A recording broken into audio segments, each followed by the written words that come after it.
Subscribe to our YouTube channel and press the bell icon to get the latest updates.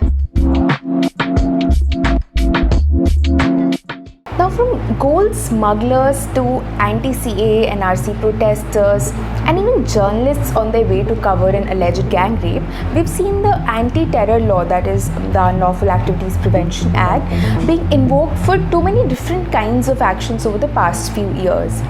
But what exactly is a terrorist act under UAPA? The Delhi High Court recently, while granting bail to 3 of the accused in the Delhi riots cases, Natasha Narwal, Debangana Kalita and Asif Iqbal Tanha, looked into this question in detail, and that's what we'll be talking about in KYC today. So let's start with the definition of what UAPA says is a terrorist act. Section 15 of the UAPA talks about it, and it's a long definition. It starts with saying that a person would be committing a terrorist act if they do something with an intent to threaten or even likely to threaten the unity, integrity, security, economic security or sovereignty of India, or with an intent to strike terror in people. And what sort of acts can people do to threaten the security or strike terror? The provision lists down several ways. It has the more obvious ones like using bombs, dynamite or other explosive substances, lethal weapons, nuclear substances, etc. Basically anything that can cause death of people or destruction of property, or the provision even says if something disrupts any essential supplies or services or damages the monetary stability of India by say smuggling or circulating counterfeit currency. Another such act that it expressly lists down is if someone causes the death of any public functionary or tries to do so, or if someone kidnaps somebody to force the government to do something. But UAP has increasingly been invoked for activities of different kinds. For example, do you think smuggling gold can be a terrorist activity? Well, Rajasthan High Court seems to think so. On February 1st this year, in fact, it ruled that smuggling gold with the intent to threaten the economic security of the country can be termed as a terrorist activity under the stringent anti-terror law, that is UAPA. But just 17 days later, on 18th February, the Kerala High Court took the opposite view in the famous Kerala gold smuggling case. This one's a very interesting case as well if you want to read up more. It involves smuggling of gold in Kerala through diplomatic channels, since consignments of the consulate are exempted from customs inspections. So anyway, the High Court granted bail to the accused on 18th February, opining that gold smuggling would not be a terrorist activity. So two high courts within a matter of 18 days interpreted the same provision in two different ways. The Rajasthan High Court said that under section 15, in the clause that you can see on your screens right now, the phrase smuggling of any other material would include gold smuggling, while Kerala High Court said that it won't. Well, for now, both the cases are in the Supreme Court, so the Supreme Court will now decide whether gold smuggling can actually be classified as a terrorist activity, and if so, what sort of cases can come under the definition. But these are the sort of interpretations that the definition is often criticized for. The law is strict and getting bail is extremely difficult, leaving a lot of room for pre-trial detention. Hence, critics have often pointed out how a vague definition like this one leads to the misuse of the law. Now, on its part, coming to the Delhi High Court judgment, the High Court has now tried to give some clarity around what can be a terrorist act in its judgment granting bail to Narwal, Kalita and Tanha, like I mentioned at the start of this video.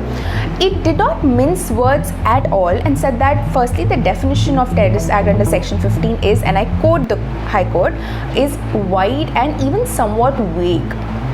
Now, firstly, the court said that UAPA was specifically for certain activities. So what it did was it looked into why the parliament made the law in the first place.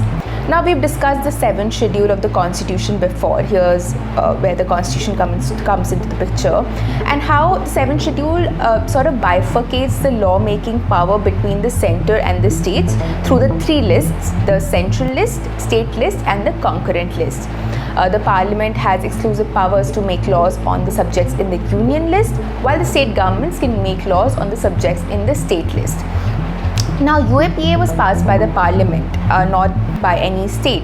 So looking into what sort of subjects the central list has, the Delhi High Court concluded that it could have only passed UAPA under entry 1 of list 1, which is Defence of India, meaning that it was enacted to deal with offences related to the defence of India, nothing more, nothing less.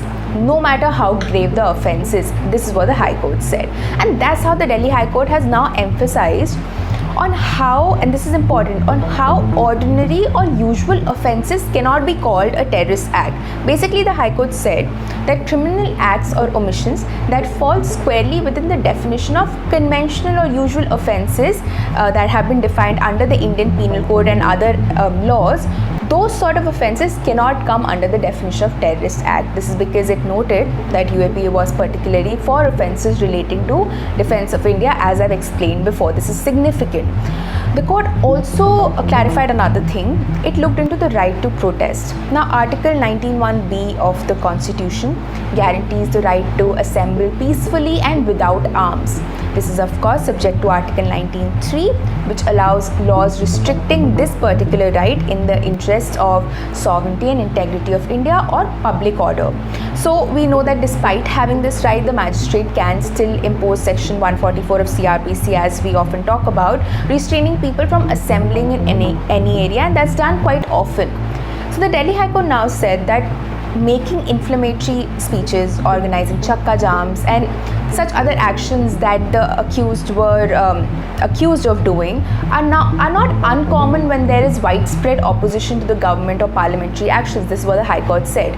More importantly, it said that even if such actions cross the line of peaceful protests permissible under a constitutional guarantee, that would still not amount to commission of a terrorist act. It said that that can be dealt with under other provisions of the IPC, which are other FIRs that have been registered under the accused in this case as well. Now, to be clear, the Delhi police has already filed an appeal challenging the Delhi High Court's judgment in the Supreme Court. So now we'll have to see if the Supreme Court upholds this entire reasoning or comes up with a reasoning of its own. This is Apurva Mandhani for The Print. Do follow us on Twitter, Instagram and Facebook, and subscribe to our YouTube channel for more such videos.